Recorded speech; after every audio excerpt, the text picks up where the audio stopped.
ایک بندہ تھا جو وقت کا بادشاہ تھا، ایریا کا، ایک علاقے کا حکمران تھا. اس نے ایک بلڈنگ بنانے کی سوچی. اس نے سوچا کہ بہت بڑی بلڈنگ بناؤں گا، بنگلہ بناؤں گا. تو اس کے بلڈنگ کے آس پاس میں ایک چھوٹی سی جھونپڑی تھی، ایک بوڑھی عورت کی. اس نے کہا کہ انجینئروں نے کہا اس زمانے کے کہ یہ جھونپڑی جو ہے یہ آڑ ہے، اگر یہ جھونپڑی نکال دیں گے تو آپ کا جو بنگلہ ہے بہت خوبصورت بنے گا، گارڈن آئے گا یہاں پہ.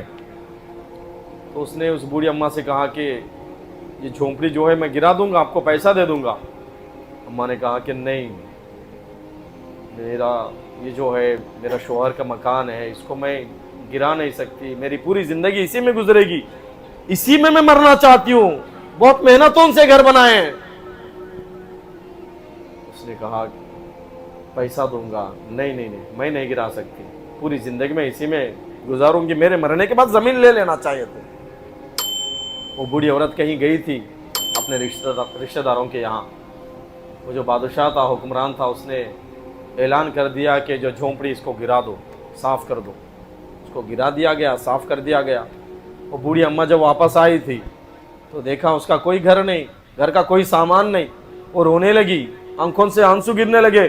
اس نے کہا یا اللہ، میں تو نہیں تھی، تو تھا نا. اللہ، میں تو نہیں دیکھ رہی تھی، تو دیکھ رہا تھا نا. اور بادشاہ کے دربار میں گئی، کہا کہ میرا گھر کیوں گرا دیا تو نے؟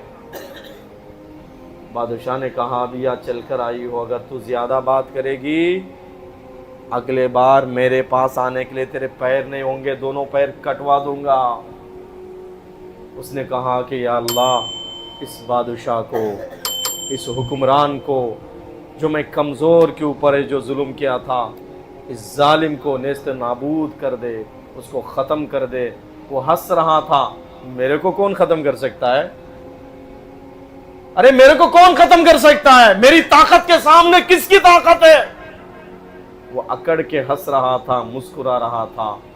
اللہ تبارک و تعالیٰ نے اس بادشاہ کو، اس حکمران کو، اور اس کا جو بنگلہ تھا، اس کا جو محل تھا، اس محل کے ساتھ میں زمین میں دھسا دیتا ہے. یہ واقعہ چلا ہے دعوت المظلوم میں، علماء کرام یہ واقعہ کتابوں میں لکھتے ہیں. اپنے محل کے ساتھ، اپنے خزانوں کے ساتھ، اپنے دولت کے ساتھ، اپنے بنگلے کے ساتھ وہ بندہ زمین میں دھس جاتا ہے. عثمان بن عفان رضی اللہ تعالیٰ عنہ کو بہت ستایا گیا، بہت. ایک ظالم درندہ آتا ہے، عثمان بن عفان کا جو سر ہے ان کے بیوی کے گود میں ہوتا ہے. پیارے نبی صلی اللہ علیہ وسلم کے داماد، پیارے حضور کے 2 بیٹیاں جن کے نکاح میں تھی، بہت ستا کر، تڑپا کر جن کو شہید کیا گیا. پیارے نبی جن سے بہت پیار کرتے تھے. ظالم آتا ہے، ان کے چہرے پہ تھپڑ لگاتا ہے، چہرے پہ زور زور سے مارتا ہے. ان کے بیوی کہتی ہے کہ ظالموں، اتنا بھی ظلم نہ کرو میرے شوہر کے اوپر. آپ لوگوں کو معلوم ہے کہ عثمان کتنے نیک انسان ہیں، عثمان کتنے غریبوں کے ساتھ مدد کرنے والے ہیں. تو جب مارا گیا ان کو، عثمان بن عفان کے بیوی کو غصہ آتا ہے.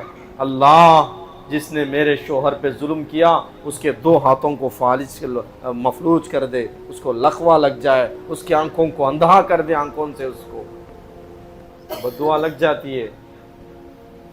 وہ دروازے کے پاس پہنچنے سے پہلے ریٹن اس کا جو باڈی ہے وہ پورا مفلوج ہو جاتا ہے، اس کے آنکھوں سے جو ہے وہ اندھا ہو جاتا ہے. 1 منٹ، بس 1 منٹ کے اندر اللہ تبارک و تعالیٰ اس کو غارت کر دیا. یہ جو نماز چھوڑ کر ظلم کر رہے ہیں نا، یہ جو کٹنم لے کر شادیوں میں بچی والوں کے اوپر جو لوگ ظلم کر رہے ہیں نا، یہ جو سود کا کاروبار کر کر غریبوں کے ساتھ جو ظلم کا معاملہ کر رہے ہیں نا، یہ جو لوگ اللہ اور اس کے رسول کے حکموں کو چھوڑ کر اسلام کے اوپر جو ظلم کر رہے ہیں نا، یہ جو قرآن کو چھوڑ کر قرآن کے اوپر جو ظلم کر رہے ہیں نا، لوگ سوچ رہے ہیں کہ اللہ کا عذاب کیوں نہیں آ رہا. اللہ تمہیں اور ہمیں موقع دیا ہے، بدل جاؤ.